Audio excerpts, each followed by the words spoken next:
Hello team, welcome to another ATP Geopolitics video with myself, Jonathan M.S. Pierce. This is a Ukraine war news update concerning the military aid news to Ukraine. I could be doing a geopolitical update. There's loads to talk to you about. And actually, I'm going away tomorrow at lunchtime for the weekend to the West Country in the UK. And I'm going to be very much less able to do my usual video output. I will be taking my laptop and stuff with me.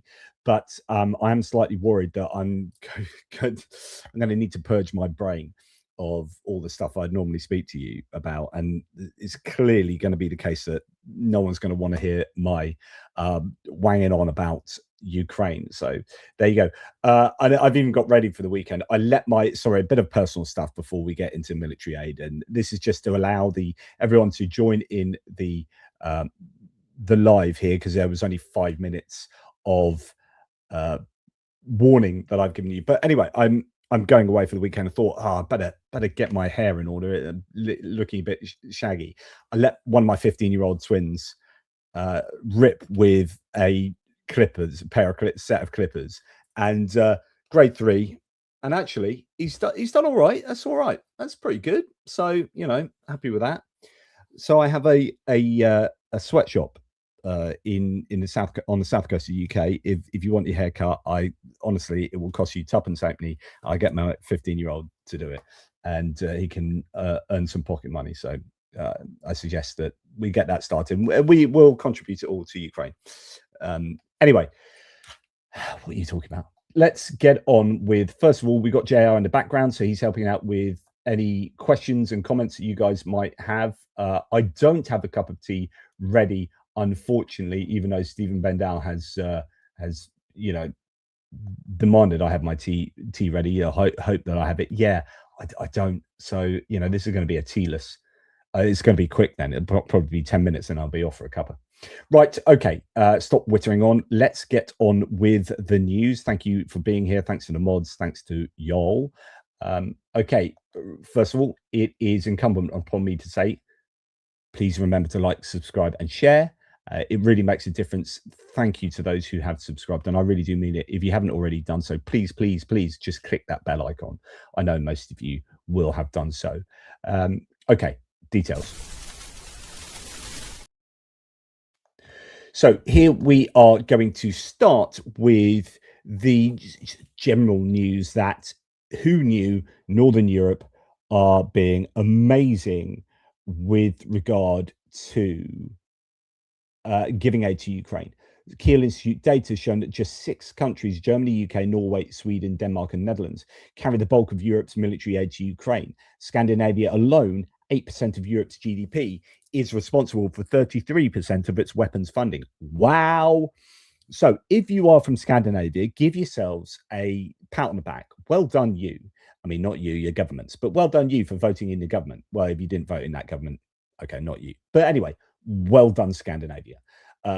Absolutely awesome. Southern Europe, 19% of GDP, so a lot more of a hefty set of economies there in Southern Europe, and just 3% of aid to Ukraine. So this might fit in with, we can criticize Southern Europe, but there's going to be an element of self-interest in this as well, if I'm going to be a bit cynical about it. So countries, and in fact the Financial Times did some research into this, where there's a massive correlation between the distance from Moscow and the amount of aid countries give.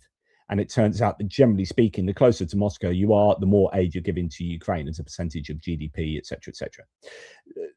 It is unsurprising then that Finland, Norway, Sweden, with their experience, particularly Finland, experience of Soviet love, when you have Poland and Germany with their experience of Soviet love, they are obviously going to be more likely to support Ukraine. The UK is an interesting one, and we feature in the UK at the top of disdain for Putin, generally amongst European nations.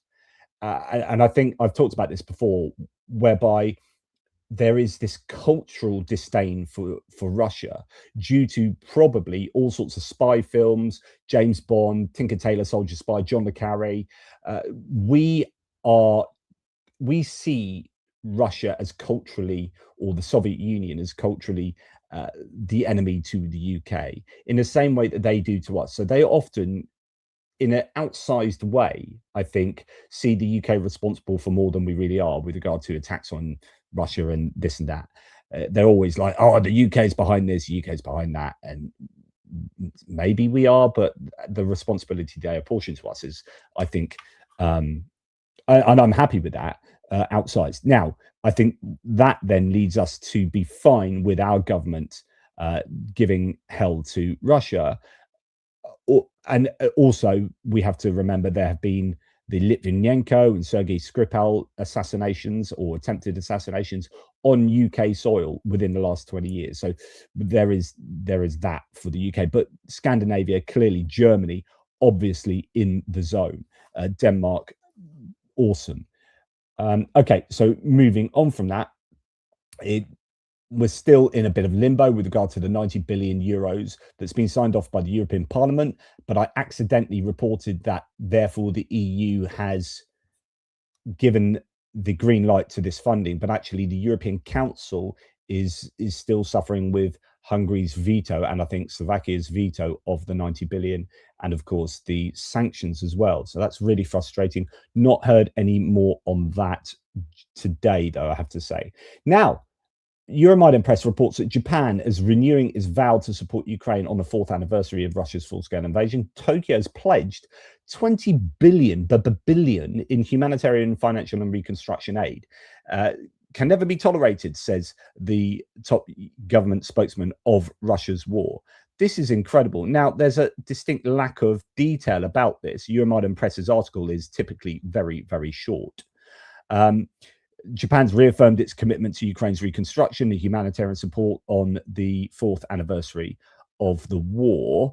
Chief Cabinet Secretary Minoru Kihara has told a press conference that Russia's invasion is, quote, an outrageous act that shakes the very foundation of the international order, adding that it's very regrettable that peace has yet to be realized in Ukraine. Tokyo's stance remains unchanged, that such an attempt to unilaterally change the status quo by force can never be tolerated. Realizing a just and lasting peace in Ukraine without delay is essential. Now, Japan has pledged approximately 20 billion in assistance to Ukraine, channeled through humanitarian, financial, and reconstruction fields. And this is great. Like I've talked to you before, like even if, say, for example, Switzerland says, oh, we're never going to give weapons to Ukraine. You're like, ah, damn it, you've got an active arms industry. Why don't you give these Leopard 1s and these Gepards and whatever to Ukraine? And we can get angry, but as long as they give the same amount in humanitarian aid, then someone else can worry less about humanitarian aid and concentrate on military aid. So it's two sides of the square, right? Okay, you give more in terms of demining, brilliant, Switzerland, and generators. Meanwhile, Germany doesn't worry so much about demining and generators and worries more about this other stuff. And hopefully together we can help Ukraine to the same amount. Now, Kihara said Tokyo will continue. Where do I get to? Humanitarian, financial, reconstruction fields, a form of support shaped by the country's war-renouncing constitution, which imposes restrictions on weapons exports. So the problem for Japan is, as a result of World War II, their defense forces have been traditionally defense forces, right? They are defensive and not offensive, and that affects their export industry. So it's rather similar to Germany, how Germany has typically been, although Germany has changed somewhat to the benefit of Ukraine. And other nations that have defense forces that are seen more in terms of being defensive rather than offensive. Japan is in, I think, the throes of changing its, I don't know if it's its constitution, but it's the remit for its armed forces. So that might well change, but it means that, a bit like Switzerland, they are less able to export arms in a free way. So instead they've got these imposed restrictions on their weapons export. So they are giving aid in these other ways. But that's super important for Ukraine because, as we know, that 90 billion euros from the EU is going to be largely helping in keeping the government afloat. So any help from Japan, it will be super, super appreciated. Kihara said Tokyo will, quote, continue to work closely with the international community and promote recovery and reconstruction support through public-private efforts to ensure Ukraine's social and economic resilience. Since February 2022, Japan has acted in lockstep lockstep with a group of 7 G7 peers. So this is really important. There's stuff that happens behind the scenes, like G7 get on and do stuff to help Ukraine, and Japan is part of that, providing assistance to Ukraine while imposing economic sanctions on Russia. Then we come, so that's huge, 20 billion. Don't know what the timing for that is, but that is honestly absolutely massive indeed. And then we okay, so Japan is a USA constitution. So yeah, it might have a similar sort of scenario there. Okay, Prime Minister Mark Carney is sending Ukraine another $2 billion in aid, plus 400 armored vehicles. So this is much needed from Canada. Ukraine is going to be obviously super appreciative of this kind of support. Canada has said that they are going to give $2 billion in military assistance for the fiscal year 2026 to 2027, so this year. That builds on Canada's sustained provision of critical military support and will help ensure the armed forces of Ukraine have the equipment and capabilities needed to defend their territory. And we understand that that includes a donation of over 400 armored vehicles, including 66 light armored vehicles, LAV-6s, built by General Dynamics, and 383 Senator armored vehicles manufactured by Rochelle. So that's really good news. They have an awful lot of senators already. A couple of thousand have found their way to Ukraine. And I think there's some kind of manufacturing taking place in Ukraine, possibly. That was something that they were working on. It's also been announced that another $20 million to the Ukraine Energy Support Fund will be given. Now, I presume these are Canadian dollars, so less valuable than the American dollars in terms of, one for one. This contribution will allow ongoing procurement and delivery of energy equipment to Ukrainian energy companies through a demand-driven competitive bidding process to repair and build critical energy infrastructure damaged by Russia's strike. So, I mean, it might not be. I wonder if it is. It might be American dollars, to be honest. Furthermore, Canada will be imposing sanctions on 21 individuals and 53 entities, as well as 100 vessels from Russia's shadow fleet. So they are putting that extra pressure on, taking the crude oil cap down from 47.6 to $44.1 a barrel. That's in line with the EU and the UK. So et cetera, et cetera. So Canada really coming up with some goods there. Now, the LAV-6s look like this. They are armor personnel carriers based on the LAV-3. First LAV-6s were delivered in 2013, so they've been around for a wee while, but they're not like super, super old like some of the vehicles that Ukraine is receiving. Did I have any more information on them? No, I think it's mainly from here. So I guess they can be delivered with all sorts of different elements to them, different, I guess, like we've seen with other vehicles, whether it be the Striker or whatnot, they can come with different armaments. So I don't know exactly what variety they will be receiving, the Ukrainians, but they're also due to get 383 Rochelle Senators, and the Senators come in loads of different variants: medical, MRAP, mine resistant ambush protection variety, just the general armored variety, different levels of armor, obviously.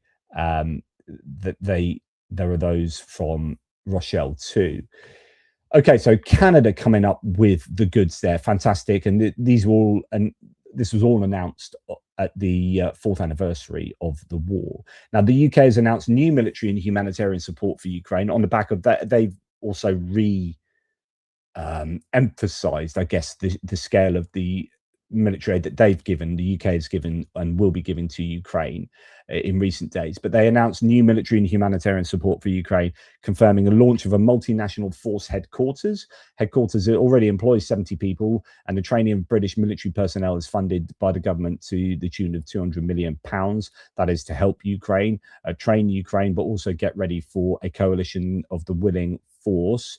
Britain's announced at least 75 million in new aid to Ukraine energy, humanitarian resilience and justice, and a previously allocated 270 million for training a multinational force was then re-emphasized. What else to notice here? I think there's some details about that. Yeah. 4 years since the full-scale invasion, UK announced a new support package for Ukraine: 27 million for energy grid repair, 7.7 million for frontline communities, 40 million for war crimes accountability, and helicopter pilot training, which is helicopter pilot trainer training, as far as I understand. So Ukrainian military pilots are currently undergoing training in the UK to become helicopter flight instructors. So that allow them to be more sustainable. It's the first such case within the framework of military cooperation between the two countries that allow them to train their own pilots rather than just relying solely on outside help in the middle of the war. You know, they I guess have been struggling to train their own as much, because those trainers are probably being sent off to fly. Okay, so Britain doing a whole bunch of different stuff at the moment. They're also involved with, I think, other countries, like, for example, when I say Britain, I mean British companies. BAE Systems and Frankenberg seem to be working together on this new anti-drone missile system that is really, I think, going to be very useful. It's a small, cheap missile that can be used to shoot down Shahed drones and similar. They've signed an agreement, Frankenberg, which has already, I think, tested the system, or it says it's due to be tested during Q2 of 2026. I have a feeling some of these have been tested already. Yeah, the Estonian-based Frankenberg wants to test its Mark 1 counter unmanned system. Yeah, it wants to test them in Ukraine as opposed to just on their own testing fields. So this warhead, if it can be developed at scale by BAE Systems, that's going to be super, super useful. So that seems to be a co-production between the British and the Estonians there. And that's a sort of new development, which is not only going to be super useful for the Ukrainians, but will be, of course, super useful for the British and Estonians. We need to make sure, as European nations, NATO nations, whatever, just nations, that we are able to defend ourselves against this new threat of one-way attack drones. The Australian, as well as what the UK has done with regard to military aid. I don't normally talk about sanctions in this. I leave that for my geopolitical updates. But just to remind you that the biggest sanctions package in UK history has been put on Russia just the last couple of days, and Australia has followed suit as well, imposing additional targeted sanctions on 180 individuals, entities, and shadow fleet vessels with links to Russia, targeting finance and banking, defense, aeronautical, oil and gas, transportation, and science and technology sectors. Shadow fleet vessel sanctions are designed to starve Russia's war economy of revenue. For the first time, Australia is also targeting cryptocurrency entities that enable cross-border payments to facilitate sanctions circumvention, which sustains Russia's military operations. So the UK and Australia getting together there to put huge sanctions on. We're still waiting, as mentioned, for that, the EU sanctions package to get through the veto. Right. Denmark, and I did talk about this briefly before. Denmark has sold its F-16s to Argentina. I explained why that had to happen, or why the Americans demanded it happen. Denmark were due to get a bunch of F-16s to Ukraine, right? And that was going to be, I guess, donated to Ukraine. They were going to be donated to Ukraine. And then the US was worried about Chinese influence in Argentina, in their neck of the woods. So that's why for a large reason, why they gave $40 billion of assistance to Argentina, to stop Chinese money coming into Argentina instead. And the Chinese were looking at selling some of their planes to Argentina as well. And the US stepped in and said, you're not going to buy Chinese planes. Instead, we are going to force, because we still have ITAR rights over these F-16s that Denmark has. They're just about to give these F-16s to Ukraine. You're not going to give them to Ukraine. You're going to sell them to Argentina. So the US forced Denmark to sell F-16s to Argentina as part of the US agenda, foreign policy agenda, but that screwed over Ukraine. And so what Denmark then announced is it will transfer the roughly 600 million Danish kroner, which is about $86 million worth of funding they were getting from Argentina, directly to Ukraine in 2026. And the funds are proceeds from Copenhagen selling 24. So Ukraine would have got 24. So that's essentially, I mean, pretty cheap, 2 million a pop. 24, no, it's not. It's I can't do maths. It's about almost, not quite 4 million is it? So 3.7 million, something like that, 3.8 million a pop. So relatively cheap for, yeah, I guess probably an old F-16. But anyway, 24 jets would have gone to Ukraine and now gone to Argentina. In addition, the kingdom is ejecting another $600 million, $600 million, yeah, into its broader Ukraine fund, reinforcing Copenhagen's role as one of Kiev's most committed European military backers, which we saw earlier, like right at the front end of this video. Danish officials frame the move as part of a wider strategy to strengthen European security through Ukrainian resilience. With total Danish aid to Ukraine expected to reach about $2.2 billion in 2026, and overall support exceeding 70 billion kroner, 11 billion through 2028. So when you look at what Denmark is giving and will give as a percentage of GDP and correlated to or proportional to their population, it is staggering, and it way exceeds anything that the US has remotely done, to use US as a benchmark. But you can use many other countries as well. Take, for example, Spain. And we're going to come back to this point because Norway's generosity is quite staggering. The Bulgarian government in February approved the 13th package of military aid to Ukraine since the start of Russia's full-scale invasion, according to Novinite. So we don't know what that is, but Bulgaria getting a package to Ukraine. France has transferred a record batch of AASM hammer-guided glide bombs. These are really good pieces of kit, but they're not cheap. If I was going to do so let's look at cost of AASM hammer, and that is coming out. Google is telling me the unit cost, newer variants known as AASM Evolution. I don't think they're making them. I don't know which one they're costing, but historical total cost, earlier costs indicated higher unit costs of roughly 164,000 to 252,000 euros, depending on what variant. We've got 120,000, 80,000, 87,000, 80,000. They are more expensive. So, for example, the GBU-12, sort of American equivalent, 50,000. So partly because they've got propulsion, they're really accurate, they're just very good. But because they're very good, they are much more expensive. So, you know, it's great that France are getting these to Ukraine and they're using them really effectively. But Ukraine also need to be producing their own very cheap versions of these. And there was news that they were producing their own guided glide bombs at about $25,000 a clip. So maybe at the absolute top end of the cost of these, a tenth of. So you can drop 10 Ukrainian ones to one of the top end hammer. I don't know if I doubt Ukraine are getting the top end hammer, right? But anyway, let's say 5 to 1.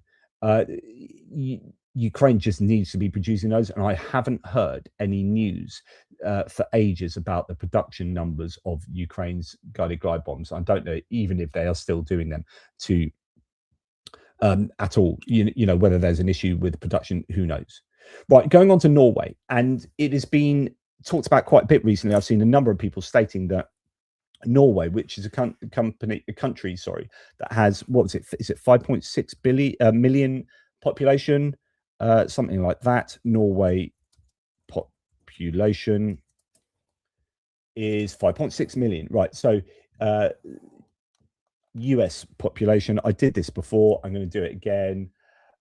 US population 348.5. So 348.5 divided by 5.6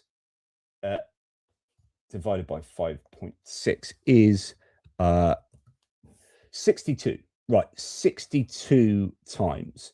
So Norway's total support for Ukraine in 2026. So in 1 year, they will provide $8 billion of military assistance. So 8 times 62.2. So in 1 year, Norway would have provided for the US on population, not on GDP, probably be even worse on GDP, because US's GDP is even more magnified compared to Norway's GDP. But on population, the US would this year need to supply $498 billion of equipment.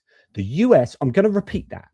So a country of 5.6 million people is providing $8 billion of kit in 1 year, which if the US was to do that pro rata by population this year, the US would in 1 year have to provide $498 billion. $498 billion of kit.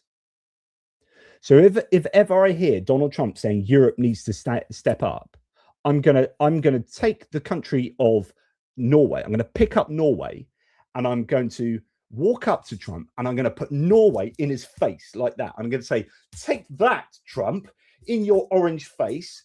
Here's Norway." I'm going to turn it into a cake and just like splat it in his face.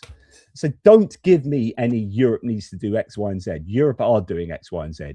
You need to sort it out. We need to be going back to the United States and going, what are you freaking doing, you big mango Mussolini? What are you doing? I hate the fact that you say, what are we doing? It's what are you doing? And here are the facts and here are the numbers. I just need to calm down. I haven't got a mug of tea to drink to calm me down. So I'm just going to imagine myself in the garden in summertime, sipping from a cup of tea.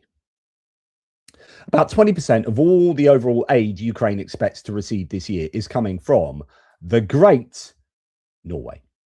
Today, the President Zelensky and I agreed, said Jonas Gahr Støre, agreed to establish a strategic partnership between Norway and Ukraine. Good friends. Norway is awesome. Anyway, that's enough love for Norway. Come on, get over it, Piers. Oh, no, there's more.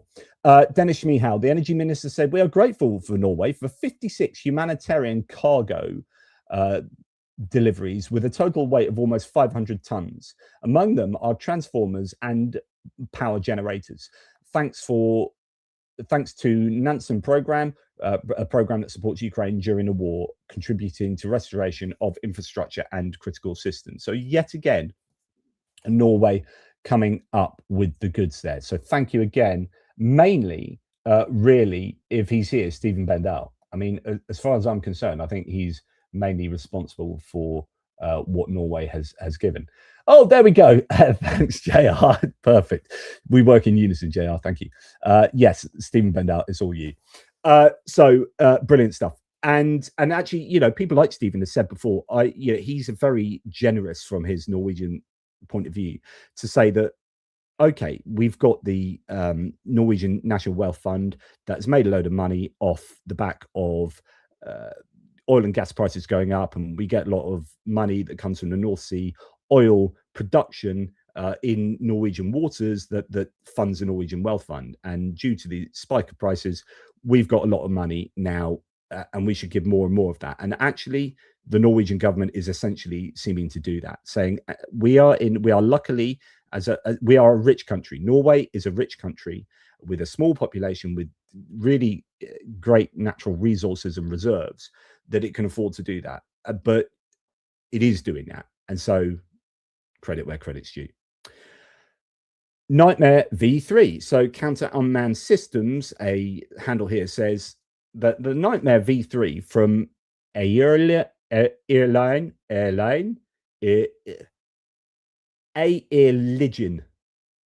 Dutch. My Dutch is really good. Is a high-speed, JR, don't tell me how to pronounce it. No, you can. Is a high-speed kinetic interceptor to counter Class 1 strike drones. The firm has reported operational success in Ukraine. What we're seeing here is a lot of companies doing Stephen Bendal taking the props there. What we're seeing is a lot of companies in particularly Europe, but also the United States, and no doubt elsewhere, look at what's going on in the war in Ukraine and think, right, we need to learn from this, but we also need to try and help Ukraine as much as we can through developing things ourselves, but help ourselves and make a pretty penny off the back of it, no doubt. I'm sure these are, at the end of the day, I'm not trying to advocate for the military industrial complex, but that their job is to make money off building weapons, right? So here, there is this, or in Ukraine, there is this rush for companies to either align themselves or do manufacturing deals with the Ukrainian entities to kind of co-produce things. We're going to talk about that in a little while. A number of companies are doing that, and then other companies are just like, "Here, we've developed this, and we test it?" And of course, Ukraine is then saying, "You can come and test stuff in our country. That's not a problem," and that makes it cheaper and more effective to do R&D, literally in the battlefield. And then they can feed that into this feedback loop that then gets them all sorts of awesome pieces of kit, hopefully.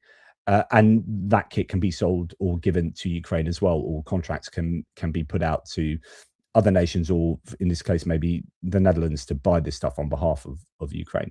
Recorded on 14th of October 2025 near Viskopilia, it confirms the interception of a Shahed 136 target at a distance of 9.2 kilometers, so that's a pretty good range, altitude of 411 meters, testing with our Ukrainian R&D partners, the Odin project. Max speed of 280 to 300 kilometers an hour, so it can easily get all of the normal Shaheds. I don't know if it can reach the jet Shaheds. It's a range of 20 kilometers, so that's actually that's a really good range, because some of these interceptor drones they don't have a huge range. So obviously, the more range you've got, the greater scope you got to have. You The Netherlands stepping up to help.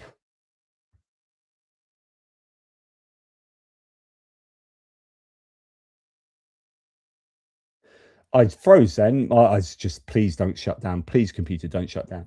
There you go. Netherlands stepping up to help there. Then we have Germany. We're going to do a few things on Germany now, which is fantastic to see them continuing their already very generous trend. German DEG Impulse will provide 7.8 million euros, to a Ukrainian company, Nibulon, to build a 90-meter maritime drone carrier platform under Germany's Develop PPP program. The project is officially aimed at mine clearance in the Black Sea, with construction planned in Ukraine.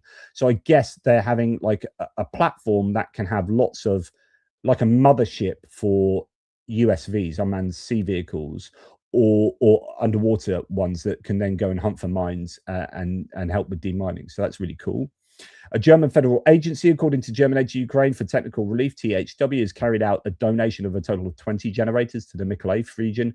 10 will be used in critical infrastructure facilities in the city of Mykolaiv, while the other 10 will be used across the region. So that's awesome.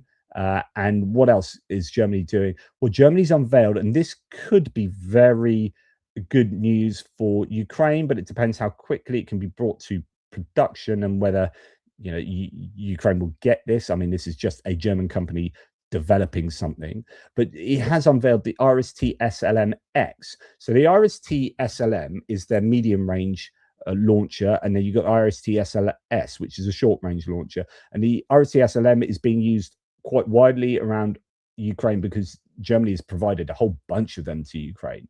But now they want to try and edge into the Patriot domain. So you've got SAMP-TNG, but really only one European manufacturer of anti-ballistic missile technology. That's not good enough.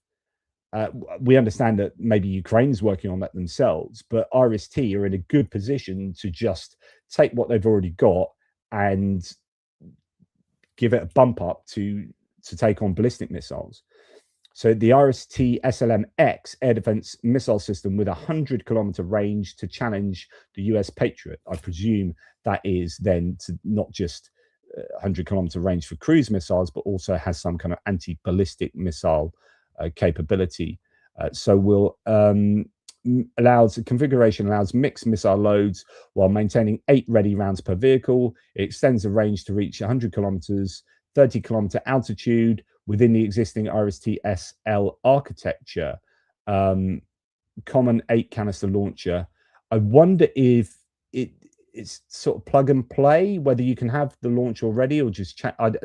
I wonder, what the kind of connection to the IRIS-T SLM is already, or whether it's a whole new system. Combinations such as 4 SLM and 4 SLX missiles. So yes, that's That's interesting. Or 7 of one type and 1 of the other. That is brilliant. So basically, what you don't want is say a system like this that can only fire what I would presume would be much more expensive missiles to take out ballistics. And then you're like, well, now this IRIS-T, now this thing can only shoot ballistics. Like before, we had an IRIS-T SLM that could shoot at, or at least if it's going to take out cruise missiles, it's going to be very expensive. But you can say, right, you can have 7, or you can see like how many ballistic missiles do we normally expect over this area to how many cruise missiles. So you can have a pod of 6 IRIS-T SLM and 2 IRIS-T SLX. So that sounds really, really cool. A mixed load approach can expand engagement flexibility within existing fire unit structures. Brilliant. Sounds good to me. Yeah, I'd have to read that in greater depth to understand what the implications are, but I guess it's kind of plug and play with the existing sort of radars. So the Germans have produced a load of Hensoldt TRML-4D radars for the Ukrainians already. So it's kind of, it looks like it's sort of plug and play with all of the systems they already have. So this looks, although there's no mention of Ukraine here, this will be perfect for Ukraine, right? Absolutely perfect, and that's exciting. Like if they, I wonder how close they are. If they can get these to Ukraine, I don't know, by what's time now? It's almost 7 o'clock. If they can get this by about 11 o'clock tonight to Ukraine, they'll be super, super, super happy with that. Okay. German company has unveiled another thing here, which no mention of Ukraine here, but again, everything that European manufacturers are producing at the moment, surely they've got Ukraine in mind, because this is how they sell their weaponry, right? Like there's a war going on, we produce this, it just so happens it's super useful for Ukraine. Oh, do you want to buy some of this? Either NATO, either Germany, either Denmark, whoever it is helping Ukraine, or Ukraine yourselves. Now, the German company has unveiled a 2,500 euro laser-guided anti-drone missile. So that's a pretty good low-cost anti-Shahed drone capability, featuring high fragmentation warhead to counter modern drone threats. 2,500 euros per intercept is the economics European air defense should be built around, not US systems with ITAR strings and export licenses you don't control. European made, European cost structure, no firmware keys held in Washington. This is what Buy European looks like in practice for the drone threat. So all good news there.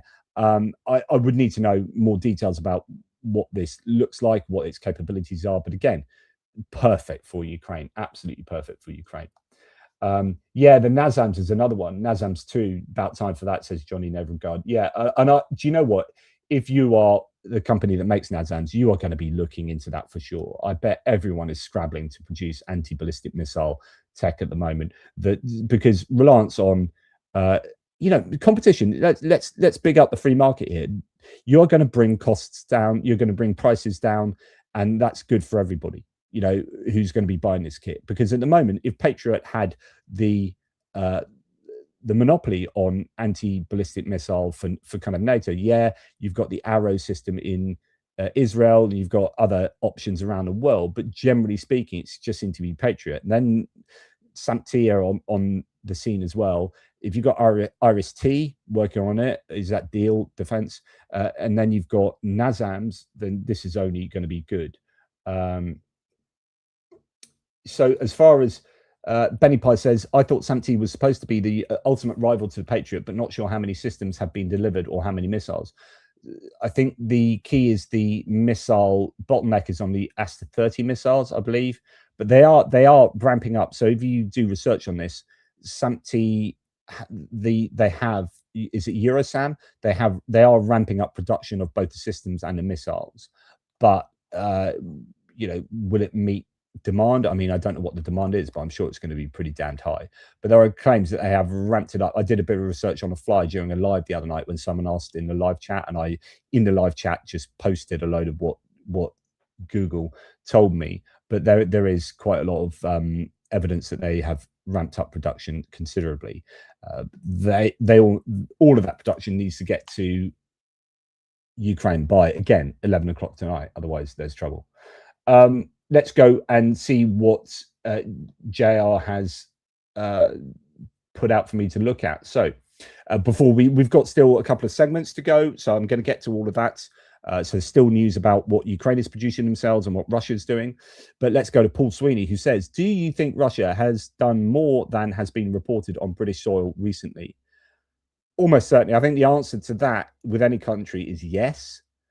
I guess you are in reference to my previous video where I talked about how General Hodges has claimed that a Dutch train he was on was attacked back in summer during a NATO conference, and the idea is we should be shouting about what Russia does very, very clearly. They probably are doing more. The problem that the West finds itself, and this is what General Hodges was talking about, is that we seem to want to go, we need irrefutable proof that it was Russia, because otherwise we are blaming Russia in public.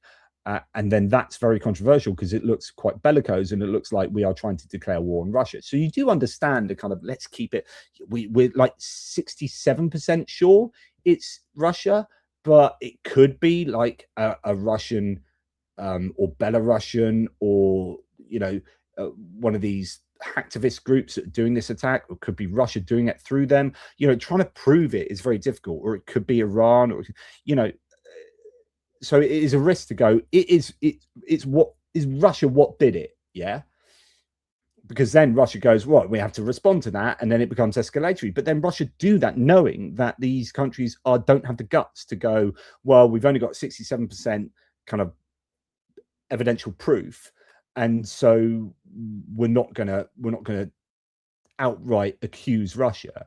And Russia know that, and then they continue pushing the envelope, knowing that no one's got the guts. Whereas we should, my position is that all nations in Europe and the US, particularly the US actually, should be saying, Russia did this, or at least if they didn't 100% do it, we're pretty sure they bloody did it. And we're going to announce that on the news, and everyone's going to know about it. And we're going to say to the newspapers, we're going to brief the media, here's what the government say. We're pretty sure Russia did this. Can you go and write an article saying that Russia pretty much did this?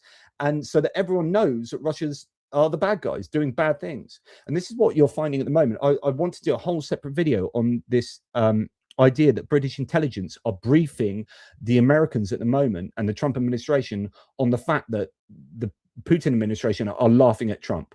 So if Trump knows that they are all taking a piss out of him, then Trump will change his views on Putin. Absolutely. He's a man with a very fragile, delicate sense of self-esteem. Honestly, he's so fragile, Trump, that you need to, that brittle shield he has with his own persona, his own psyche. We need to shatter that with knowledge of the Russians taking the mickey out of him. And that's what the British intelligence are doing. And I've said this before. I told you we need to be doing this. I keep saying at the moment, I frickin' told you this 2 years ago. I just get a sense of like patting myself on the back, but it's a sense of like, I'm just some rando on the internet. Like, how am I 2 or 3 years ahead of what is going on eventually in the war? Like, I'm like, come on, guys, like, make this happen. I've been saying Fox News should be. The problem with Fox News is they are part of that information space, so they don't want to do this. But what if Fox News were on side in terms of knowing that Russia are the bad guys, they would be playing on their news Russian TV channels slagging off the United States and slagging off Trump. They can find that easily. They can do that. They should do that. You do that, and then suddenly the American public realize who the bad guys are. Most of them know that, but there's a good proportion of them don't, or at least have changed their view on the Soviet Union and now Russia. That now, like, supporting Ukraine's a Democrat thing or a liberal woke thing.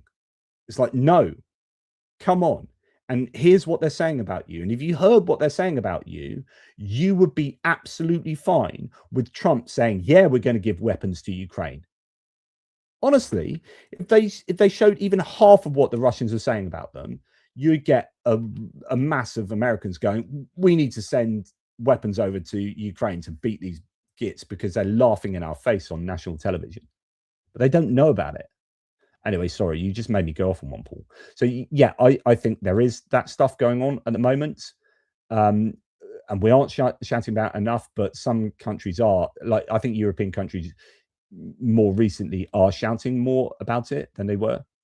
Stephen, Scandinavia is doing great for Ukraine. And finally, I start to feel proud of Norway's contributions. And so you should, mate. And so you should. Good on you, mate. Viggo, another Nordic ledge, says, I thought those loans bypassed participation from Hungary or Slovakia to get them approved last November. They shouldn't be allowed to veto as they're not responsible for carrying them. I don't know what's going on here, Viggo. So just to let you know what Viggo's talking about. The idea is that in order to get this 90 billion loan through the initial kind of planning stage, they realized, there was enough kickback from Hungary that Hungary said, well, we don't want to be responsible for any of the funding, the EU funding that goes, none of that can come from Hungary and Slovakia. And so the understanding was that the EU then sorted out the loans so that actually they weren't responsible for the funding. But I guess it might be some kind of technicality where they still have to vote on that. And Hungary clearly still being Orban still being a gargantuan douchebag. And maybe they technically still have to vote for it, in which case the EU goes, hang on, this could be the situation I'm kind of imagining. Hang on, we've already sorted out you're not fiscally responsible for these loans. To which Orban goes, yeah, I know, but hey, I'm still going to veto it because screw you guys. Putin's giving me vodka, more vodka, and many, many potatoes. And then he just eats himself and drinks himself into an oblivion, hopefully, but he won't. He'll cheat himself to an election victory, quite possibly. So, that could be what's going on. I just don't know. Viggo said, actually, Japan changed their export laws as they pertain to military material last year. And I know, and I thought that because I reported it. But I think they've changed and they're in the middle of changing their defense strategy as well. But thanks. Niels Clement, thank you for this, Niels. Mette Frederiksen has called elections for the Danish parliament. OMG. No way. Right.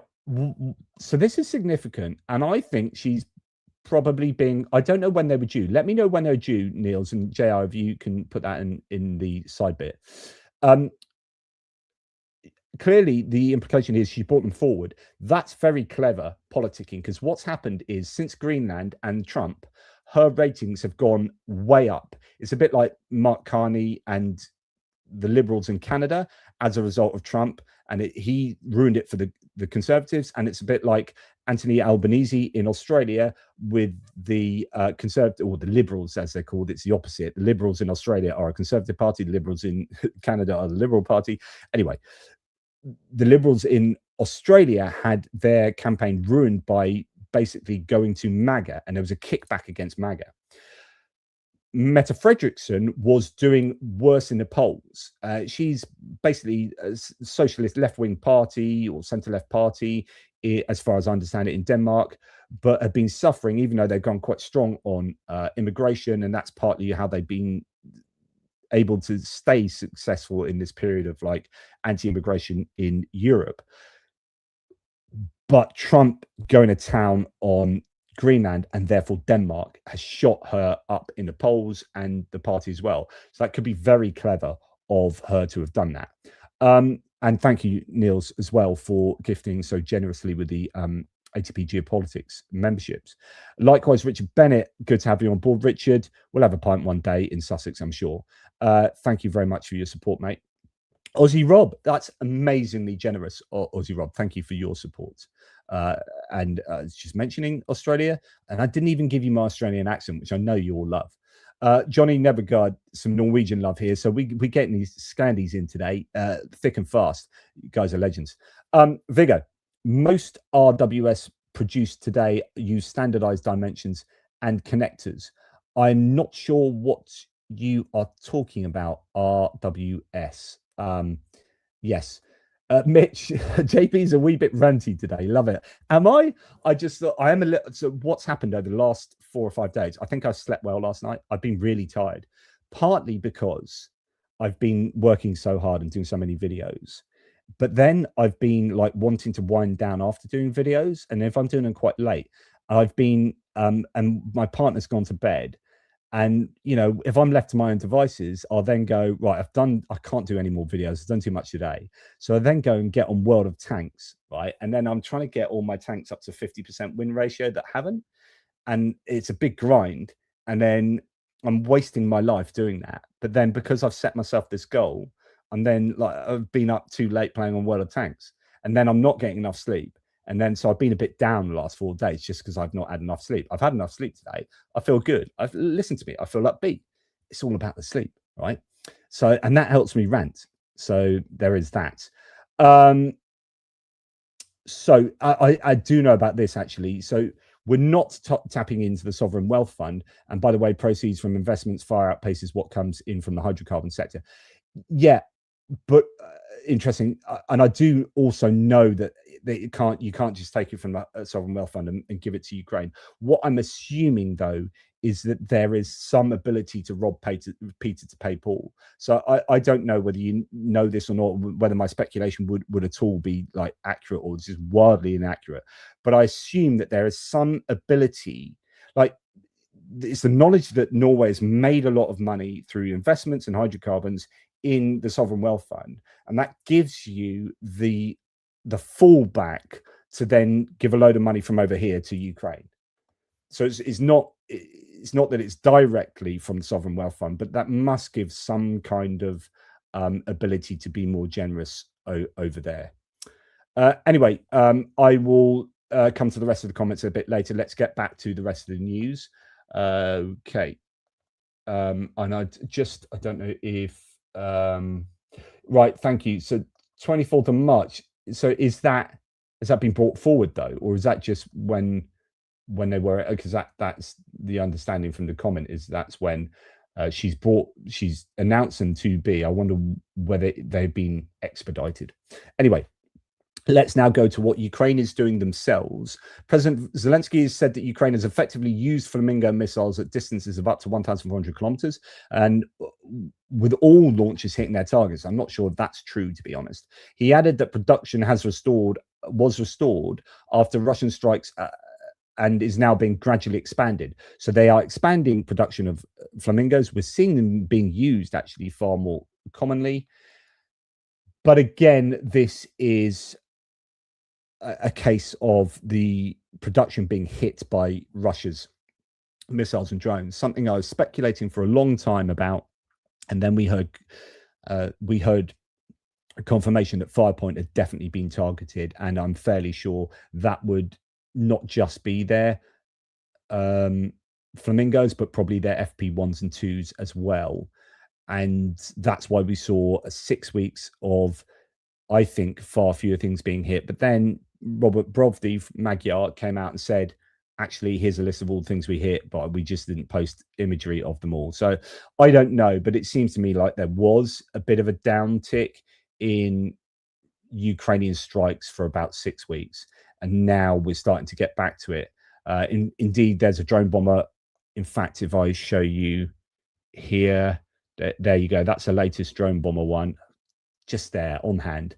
So and that's the second one today. So there's one earlier today that shows that they are just still plugging away at there. That was the one earlier today. So pretty much going in the same direction. They seem to be really favoring this route that goes over Bryansk, close to Belarus. They've obviously, I assume that they have degraded the Russian air defenses here, and now they're just piling in. Every time we see they're doing massive attacks to the north, they're coming through this channel overwhelmingly. Belgorod as well, but usually when they're focusing on Belgorod, sometimes they'll go through Belgorod to get to Saratov, but they're focusing a lot on Moscow, it seems, at the moment. Although Tver Oblast earlier had air raid sirens, I think, going as well. So all that's going on. Right, okay.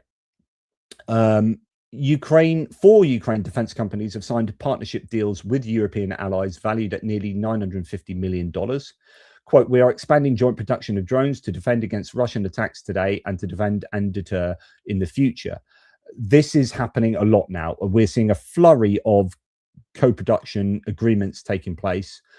Ukrainian defense companies are getting very close to other companies. This is brilliant for scaling up and for also having safe production outside of Ukraine. So just when I was talking about how Firepoint have had their production facilities hit in Ukraine, we also understand Firepoint is trying to build things in Denmark. So, and Denmark has in fact opened up another, or will be opening up another production line for something else as well, with it in cooperation with Ukraine. So 4 defense partnerships, 950 million worth of activity with European allies. That's really good news. The first Ukrainian defense plant, the production complex of the Ukspex systems. I mean, that's not an easy word to say, is it? Ukspex systems. Come on, guys. You can do a better job than that. It's beginning to operate in the UK, according to Zaluzhny, who I thought was stopping being the ambassador to the UK, but obviously is still in role. We are leaving the Centre of Engineering Expertise in Ukraine and integrating production into the British defence space. Here we have Zaluzhny in, I guess, in Suffolk here. You expect systems. That looks like the Shark drone on the right. So they must be the manufacturer of the Shark drone. That's more of a Lyuti type drone, or an FP1 drone. Looks a bit smaller than the Lyuti. I see what they did here. So that very nice. That's obviously making that drone look rather like a Spitfire, which will have a nice cultural meaning to the Brits. A small town in Suffolk is now producing Ukrainian combat drones, 1,000 per month, beyond Russia's reach. 8 drone types already battle tested on the front line, now built with a second layer of resilience. This is big because I presume this has nothing to do with the Octopus drone, which is also being built to somewhere between 1,000. I've seen variously 1,000, maybe 2,000 a month, but certainly 1,000 a month. Here we now have 8, possibly 8 drones being built, and 1,000 a month of all of those. This is really, really good. And then you multiply this across Europe. You've got Chorus drone being produced by Renault. In France, you've got Germany producing a whole bunch of stuff. This is all good news. According to the ambassador, Ukrainian engineers develop and refine systems directly from battlefield experience rather than theoretical research. Establishing production in Britain, he says, creates what he described as a second layer of resilience to guarantee uninterrupted manufacturing, while engineering expertise remains in Ukraine. Zaluzhny said the project expands joint capabilities rather than shifting the center of gravity away from Ukraine. He framed it as a deeper model of partnership in which allies help build a shared industrial security base. Additional details reported by the BBC said the facility is located in Mildenhall in Suffolk, which is close to RAF Mildenhall. So there's an RAF base there, and is expected to produce up to 1,000 drones per month once fully operational. The project is part of £200 million investment and is projected to create hundreds of jobs. I think 500 jobs is actually what I've heard. You expect Systems manufactures 8 types of drones used by Ukrainian forces since the start of the war. The official opening was attended by Zaluzhny and UK Minister for Defence Readiness and Industry, Luke Pollard. Pollard said the facility strengthens defence industrial cooperation between the two countries and supports Ukraine's ability to sustain its fight against Russia.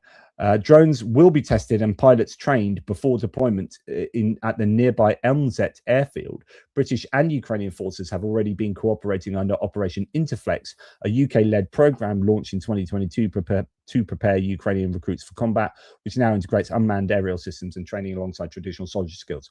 Right, so the further thing to extrapolate from this is that I guess being near an RAF base, or maybe on the site of an RAF base, I have no idea, means that they are going to be working closely with UK military personnel. This idea of Operation Interflex is training Ukrainian soldiers using British and also other allied trainers to train their infantry. But we also heard that recently the Ukrainians, with a group of 10 drone pilots or whatever, took out an entire NATO battalion, Estonian and British battalion, whatever it was. So we know that NATO needs to gear up with regard to drone usage and that integrated usage, combined arms, so on and so forth. This all helps. This helps obviously Ukraine loads, but this helps Britain loads with jobs, tax dollars, but tech, engineering expertise, and the feedback of use on the front line to improving the drone, building it, and then we get to as well profit from this. not in terms of money, but in terms of all those other ideas. This is a real win-win situation. The closer we get to Ukraine in supporting them, the more willing Ukraine is going to be to work closely with us to the benefit of our own armed forces and hopefully our own economy even. 4 years ago, Russia invaded Ukraine. Today, Ukrepex Systems is in Suffolk building weapons to fight back. Luke Pollard opened a new factory yesterday where up to 500 UK jobs will be created. A clear message is sent the UK will stand with Ukraine for as long as it takes. Okay, we hear that, for as long as it takes again. Let's just listen to him because I think that might be interesting from an industrial and military point of view. Just so I can get the sound in here. Oops, I'm pressing exactly the wrong thing. Right, here we go. Okay, what do you have to say, Luke? I'm in Suffolk today for the opening of the IRIS-T new drone factory here in the United Kingdom. We're supporting Ukraine in the fight with £4.5 billion worth of military aid in the past year. And we're also making sure that we're tightening the noose on Putin's funding for his war machine, with more action against his shadow fleet. At the same time, we're deepening our industrial cooperation with our friends in Ukraine. And that is what this factory is all about, creating assured production capability here in the UK. That means that we can continue the supply of drone technology to Ukrainian forces on the front line, no matter how many missiles hit those factories in Ukraine itself. It's a huge opportunity. £200 million worth of investment here, up to 500 jobs in this factory in Suffolk and in the UK supply chain, but it helps keep Ukraine in the fight. And our job is to put Ukraine in the very best possible position on the battlefield and in any negotiations to come. We'll stand with Ukraine for as long as it takes. Which, that's all good. I like to hear that kind of stuff. I'm really happy with that. And it's, as I say, a real win-win situation. And it's good to see those Shark drones as well. I mean, those are drones that I know being built in the UK. They're useful reconnaissance drones for the Ukrainians. Excellent. Okay, moving on. Otherwise, I'm going to be too like, oh, Britain's so wonderful. Denmark is, but of course, we are. Right? Denmark is reviewing plans to host Ukrainian drone producer Skyfall. So again, exactly the same sort of thing happening in Denmark. Denmark is so wonderful. Defense Minister Troels Lund Poulsen said it would become the second Ukrainian defense company after Firepoint, which is moving missile fuel production to Denmark. Skyfall builds Vampire drones for various missions. This is super important. So these Vampire drones are definitely, you know, very, very useful for Ukraine. So Denmark wants to host a second Ukrainian defense company. The first is Firepoint, which will transfer the production of rocket fuel, as we heard. Second, Skyfall, well-known manufacturer of these drones. Do you know what? I might, should we play this video? It's only 25 seconds as well. See what they have to say about, only because I have to do it differently to share the audio. So this is a United 24 video, 25 seconds. Every 23 seconds in this facility, we have already one drone. Every 23 seconds, they have a drone. Wow. 350 3D printers. Today, they can produce 4,000 per day. But the point is that it means that they can produce millions per year. Millions a year, 4,000 a day. Absolutely brilliant there. Anyway, we're talking about Denmark. So some retired colonel, retired Jeff in Austria. I think it's American. I'm not sure. Yeah, former senior US diplomat. Britain, Germany, France, and now Denmark have cut deals to build Ukrainian crafted defense articles, some of the most amazing and combat proven systems on the globe. In Ukraine last year, I met with Skyfall leaders. They were the best drone company I'd ever seen. This is a huge win for Denmark and Ukraine. The same can be said of other European nations. A good number of game-changing tech remains in Ukraine. I've seen it firsthand. Much of it is being offered by Ukraine for IP export and joint venture. Trump's snub of Ukraine is having secondary and tertiary effects, and most Americans are blind to them. Want to learn more? Read the attached and the article from Politico in the first comment. So there's a Politico article on this, why US-EU defense industrial cooperation matters more than ever. But of course, the US is losing out if they snub Ukraine to the point where Ukraine goes, well, actually, we're going to prefer to do this kind of work with our European partners. Not only is it geographically closer, so logistics for getting our kit back to Ukraine is much easier, but actually, these guys don't suck as much in terms of, supporting Ukraine. Then we hear that Ukrainian miltech firm Skyripper, but it's got one P, Skyripper, has unveiled the Skyripper, shut up, Minotaur heavy kamikaze drone, a new strike drone designed to carry larger payloads and hit fortified targets on a battlefield, capable of delivering a payload of 5 kilograms on a distance of up to 25 kilometers. The Minotaur reflects an ongoing push to scale up one-way attack drones beyond small FPV models, combining longer range with improved resistance to electronic warfare. According to a report in Defender Media Ukraine, the heavier platform is intended to expand Ukraine's ability to conduct precise, low-cost strikes against vehicles, defensive positions, and infrastructure as drone warfare continues to reshape frontline tactics. So just a bigger, more capable drone there being developed by the Ukrainians. And that's probably one of a gazillion posts I could show you on new drones being developed by the Ukrainians. Okay. I'm 9 years into World of Tanks and still chasing the next tank. So good luck, JP. The problem is I don't know how many years I've been playing off and on, but it is just one big grind. And then you grind, you think, oh, I can't grind anymore. And then you get onto the next little thing that you set yourself. And then I obsess on videos and Ukraine war, and then I obsess on World of Bloody Tanks. But the problem is World of Tanks there's no value to that. I often talk about what I do here. What drives me is that it kind of matters, that it's making a difference. Like I'm either convincing some people that Ukraine's important, or I'm delivering information that's important to know, and countering disinformation and keeping Ukraine in the news and all that stuff that I find really important, which drives me. And then I then go and waste my time on bloody World of Tanks, which has no value to the world other than making me a little bit happy, but then oftentimes just as angry as my tank gets blown up. It's like, come on, stop wasting your life. Anyway, no, there is no drone development. I've not done the modern version of it though. I just do the World War II stuff. Anyway, you don't need to know about World of Tanks. 1,000. So I've already reported this, but Andriy Spihar I'm reminding you that 1,700 citizens from African countries are fighting against Ukraine in the Russian army. Citizens of at least 36 African countries are taking part in the fighting on the Russian side, on the side of the Russians. Now, although someone in my live thread today, maybe one of you guys said, oh, 1,700 is just a couple of days of casualties for Ukraine.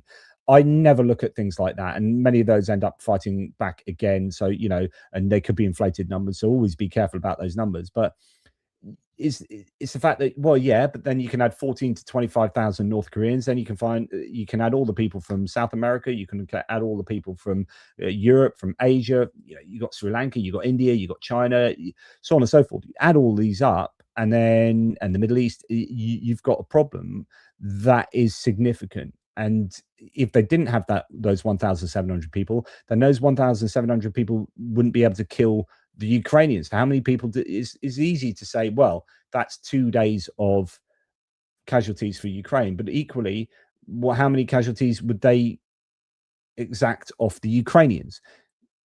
Because they're losing troops every day. So these people will be responsible for killing Ukrainians who will never come back and fight for Ukraine, and whose families will have lost them forever. So we need to, I think every single other troop, other soldier that is fighting for Russia should not be dismissed.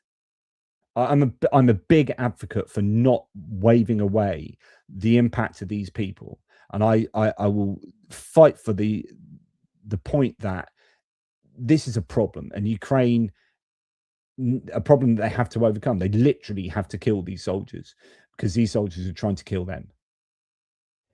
And that prolongs the war. Like if Russia had never received any assistance militarily from Iran and from China and from all the troops that they've received, and North Korea particularly, then this war would look very, very different indeed. And finally, I'm sure you'll be happy to know,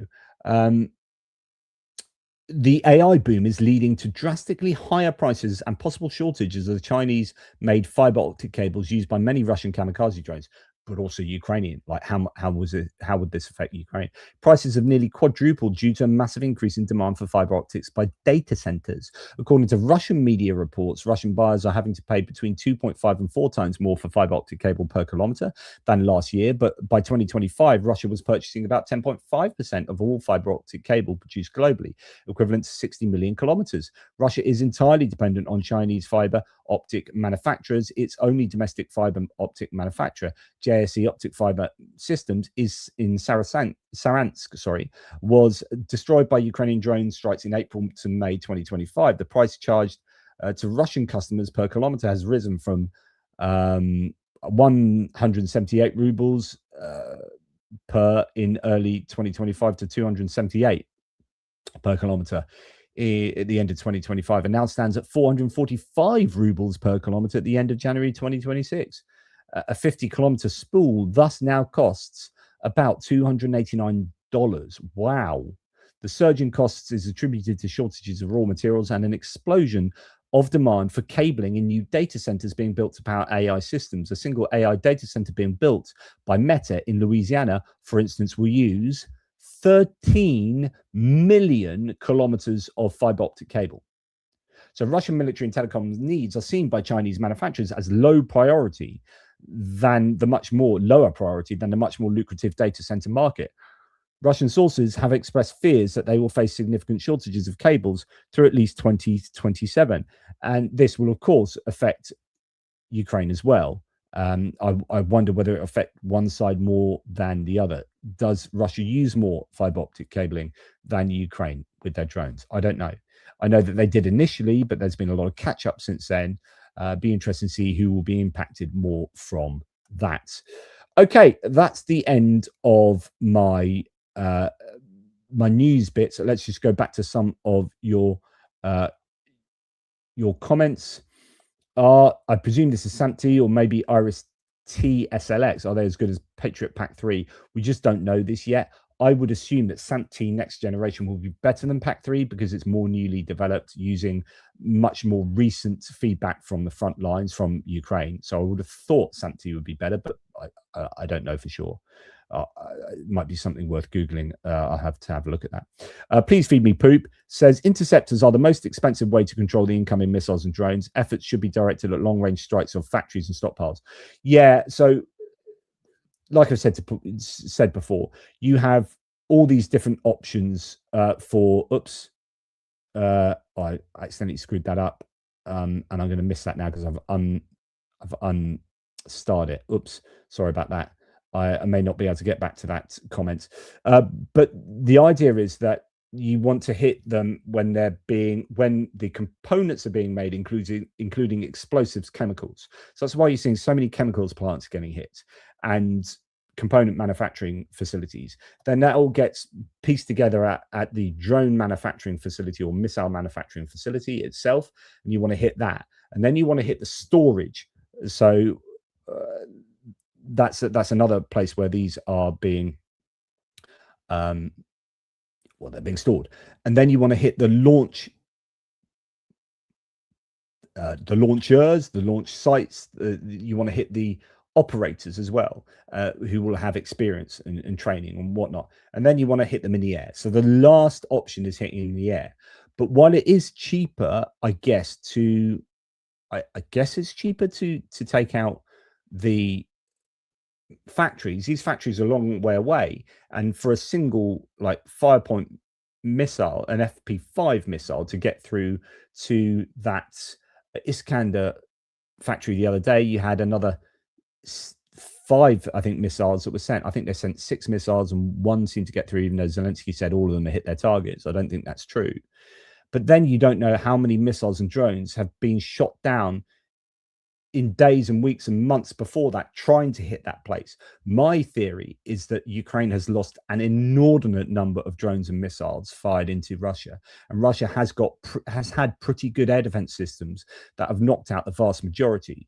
So while you look at, it depends which way you look at it. I mean, it's both and. You want to be taking out, definitely want to be taking out the manufacturing facilities. I'd be focusing overwhelmingly on that. So please feed me poop is correct.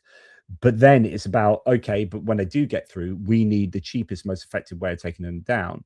And interceptors aren't the most expensive way. A PAC-3 interceptor would be the most expensive way of taking out a drone. Then it's like NASAMS and IRIS-T and all these, and Hawk, and then you got all these missile systems, some of which are obsolete. So you're thinking they are expensive, but actually they're not used anymore. But then when we run out of these, are they still manufacturing those missiles? And you're getting down to things like Kratal, and you've got the Stormers and the Ravens, and then you've got your non-missiles. You've got your drones, the interceptor drones, your P1 Sun, and your Sting from Wild Hornets, and all these different interceptor drones. And then you've got smaller missiles, actually, like the Frankenberg missile that they've developed. And you've got a couple of those coming online. And then you've got things like your Gepards and your Skynets. And then you've got your Trident Mark IIs coming from Sweden, which those are super, super cheap, like $25 rounds, apparently, for those. You can fire heaps of that lead into the air and hope to take them. And then you got your Browning heavy machine guns on the back of a truck, and other variants. You've got your Shilkers and your Gepards, as mentioned, and then you've got your ZU-23 and all those kind of autocannons, and Sky Ranger. So you've got a whole range of stuff. Just so many things are being used by Ukraine, and it's working out, well, of all of those, which is the cheapest and most efficient? And the answer is probably it depends. It depends where you are. You need mobility as well. So it's not just about how effective that is. If you've got a drone up there and you're here and you can fire at it, brilliant. That's cheap. That's really cheap. If you hit it, how often do you hit it? Okay. And then what happens if you need to move? Well, this thing's on a pallet. Okay. So then actually this one is slightly less efficient at shooting that down, but you can move it. And so it's actually slightly more useful. And so you've got all these different metrics of comparing one to another. I mean, this is me spitballing. I'm sure there are loads of metrics. So there are yeah, there's lots to think about when it comes to what's the most efficient. But I agree with you that actually, this is why I said Yellow Booger. Like, Yellow Booger needs to be destroyed. I don't understand how it still stands. I just don't understand it, because that should have been target number one, and it probably is. They just can't, for some reason, they just can't hit it, because, as I tell you over and over, you would if you could, you answer you can't. The fact that Yellow Booger still stands means that they just can't hit it. They've tried, they've got a couple of drones there, but now, as far as I understand it, the air defense there is just very, very good. And so you can get your drones all that way, and then they'll just get shot down. So you might as well try and find other factories that supply stuff to Yellow Booger. And if you take those factories out, then Yellow Booger can't. If Yellow Booger is contingent upon other manufacturing facilities, then you hit the other manufacturing facilities because it's easier to hit them. You keep trying to find a weakness, and that's what I think they're trying to do. Thank you for the comment. Thank you for the ATP Geopolitics membership from Biking261. Thank you very much. Okay, I will see the private chat for BBC or Politico articles. I'll have to check that in a second. Thank you very much to Moggy1. Some Manchester love. Manchester. I wonder what's going on in the Gorton and Denton by-election. That's happening today. That's going to be super important politically in the UK. But thank you very much, Moggy. I appreciate your support. And I don't know whether you're asking me for some Manchester love or you are giving me Manchester love, but you're questioning whether that's a wise thing to do. Andrew Mackey, the F-16 saga is another reason Europe needs to up its game in manufacturing its own weapons and not US weapons. I think there are so many reasons for that happening now. Yeah, absolutely. Lonely Avatar gifting 5 ATP Geopolitics memberships. Thank you very much, Lonely Avatar. Vigo, again, both Denmark and Norway are also starting to produce drones for Ukraine. Yeah, it's just happening. It's annoying that it's taken so long. We can argue that we're 4 years into the war and everyone's ramping up production now. It's like this should have been happening 2.5 years ago, right? Better late than never, I guess. But it is good that it is happening. The next general election in Denmark should be held no later than October the 31st. So they've got a final date that it can be held, and they brought it forward to they've gone for an early March one, March the 24th. So thank you for that. That's good to know. I didn't know you were playing World of Tanks. That's so cool. I don't know, Jerry Krause. I don't know that it is cool. I think you'd probably find most people on Earth would say that's not cool. You're a sad man. You are a sad man. I like to think it's cool, Jerry. And if you think it's cool, you're cool by me. Dunno, mate, said there was a warehouse in Swindon that was blown up about 6 months ago. It was storing or assembling drone parts. News was swept under the carpet. I think it suits politics to play it down. This is a problem. I think you may think it does because, not you, but the government may think it does because then it inflames tensions between Russia. But we're at the point surely where it's like, well, Russia suck, and it's fine to say that they suck. And if the point for me is that you're going to struggle to justify to everybody that it is worth us giving Ukraine, and this is the same for any country, but I'm using the UK as an example. It's worth us helping Ukraine to the tune of X billion pounds and having all these weapons go and X, Y, and Z. That's very difficult when people are like, yeah, but what about my local hospital and schools? They need money. But if you say, by the way, Russia's just blown up a factory in Swindon, then people are like, okay, get our weapons to Ukraine. So I think, like, I still don't understand why we aren't shouting about it, because actually it makes justifying support for Ukraine that much easier. But thank you. Absolutely. That's a really good reminder there. So thanks, Dano, mate. Thanks for your support. I don't know anything about the World of Tanks, but maybe JP should create an ATP Geo clan for fellow World of Tanks addicts. I've thought about this, Benny, and the problem is, like, I don't want to embarrass myself by not being nearly good enough. Yeah, let's play with JP. Yeah. Oh my God, he's crap. He is just that bad. That's embarrassing that he's been playing for this long and he's that good, or indeed that bad. But this is something we could consider, and I maybe might join in, but probably I don't know. It's a dangerous thing. Thank you for putting this back up again. Notable difference between EU and US defense industry supplied weapons is that the earnings go back into an economy that is itself willing to pay for future weapon deliveries, far more sustainable. Yeah, it's this virtuous cycle of, like, you know, Europe's more willing to support Ukraine, spend on the money there, tax euros go back into that economy, which is more willing to support Ukraine in the long run. It's just, yeah, I think that's a really good point.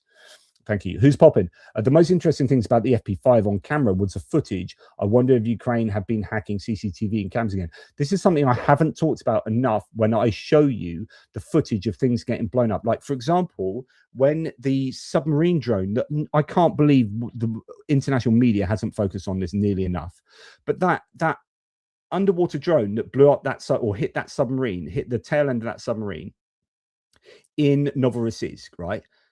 Part of the genius of that footage that I didn't talk about, and I'm sorry for not mentioning this, was that footage came from the Russians, right?